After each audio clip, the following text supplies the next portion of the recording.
अरे वाह, क्या सुंदर बगीचा है। चलो कुछ आराम कर लेता हूँ, तेज भूख भी लगी है। यह कहानी उस समय की है जब हनुमान जी लंका से सीता जी की कंगन लेकर वापस आ रहे थे। इतना सुंदर बगीचा तो मैंने आज तक नहीं देखा। यह लीला ऋषि मुनिंदर रूप में विराजमान पूर्ण परमेश्वर की थी। चलो पहले मैं स्नान कर लेता हूँ। हनुमान जी ने सीता माता से लाया हुआ कंगन रखा और तालाब में प्रवेश कर गए। उस कंगन पर ध्यान रखते हुए स्नान करने लगे।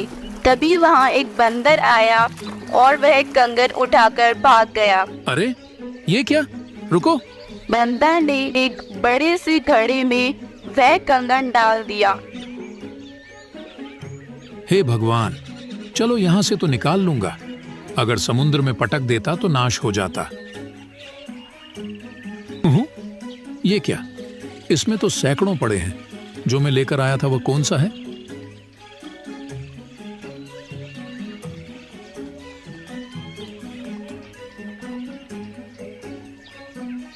प्रणाम हो महात्मा जी। किसी बंदर ने मेरा कंगन आपके इस घड़े में डाल दिया है। कोई बात नहीं भाई, निकाल ले जाओ। लेकिन इसमें तो ऐसे ही सैकड़ों पड़े हैं। उनमें से मेरे वाला कौन सा है? भले आदमी, तेरा कंगन है और तू ही नहीं पहचान पा रहा है तो इसमें मैं कैसे बताऊं? महात्मा जी, आप तो जानते ही होंगे। दया कीजिए, मेरी पूरी मेहनत बेकार हो जाएगी।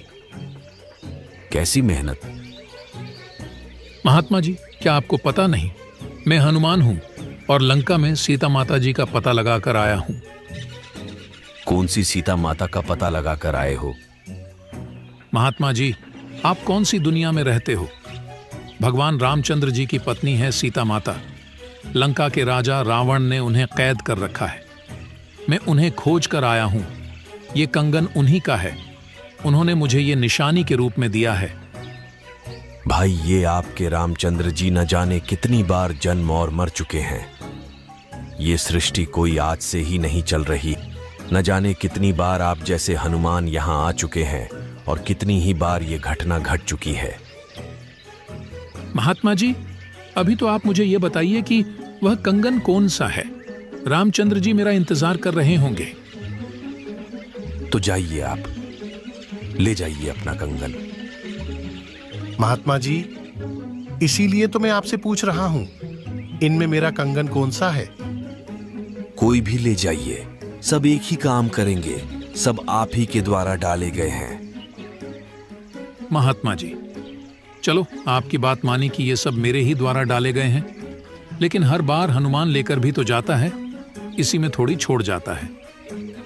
हाँ, लेकर भी जाता है, लेकिन इस घड़े में ऐसी शक्ति है जिससे कि इसमें कुछ भी डालो तो वह समान दो में बदल जाती है। आप चाहो तो प्रयास करके देख सकते हो। हनुमान जी ने पास रखी एक कटोरी उठाई और घड़े में डाली। कटोरी घड़े में डाली तो वह 2 हो गई। वाकई महात्मा जी तो शक्तिशाली लगते हैं, लेकिन कभी और बात करूंगा। हे महात्मा, वैसे आप कौन हैं? आपका नाम क्या है? हमारा नाम मुनींद्र ऋषि है। हनुमान जी ने ऋषि जी को उनका नाम पूछा और प्रणाम करके चले गए। रामचंद्र जी का वनवास का समय पूरा होने पर राज तिलक होने के बाद माता सीता जी सभी सैनिकों और योद्धाओं को उपहार दे रही थी। सीता जी ने हनुमान जी को खुश होकर सबसे कीमती मोतियों की माला दी। हनुमान जी को पता नहीं था कि ये मोती हैं और कितने कीमती हैं। उन्होंने एक एक मोती को निकालकर देखा कि किसी मोती में राम का नाम है या नहीं। उन्हें एक भी मोती में राम का नाम नहीं मिला तो सभी को फोड़ रहे थे। कुछ देर बाद सीता जी वापस आई तो हनुमान जी की हरकत पर सीता जी को गुस्सा आ गया और कहा कि तुम रहोगे बंदर के बंदर ही। तुम्हें पता भी है ये कितने कीमती मोती हैं। तुम्हें तो जंगल ही शोभा देता है। हनुमान जी को बहुत बुरा लगा और मायूस हो गए। माता जी, मुझे इन मोतियों से क्या काम था? मैं तो ये देख रहा था कि इनमें किसी में राम का नाम हो तब तो मेरे काम के हैं, वरना ये कंकर मेरे किसी काम के नहीं है। सीता जी के इस बर्ताव से हनुमान जी अयोध्या नगरी से चले गए और जंगल में एक पहाड़ी पर जाकर बैठ गए।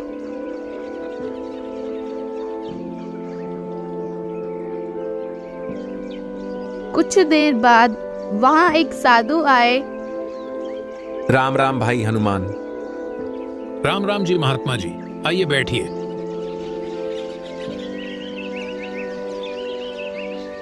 और सुनाओ हनुमान।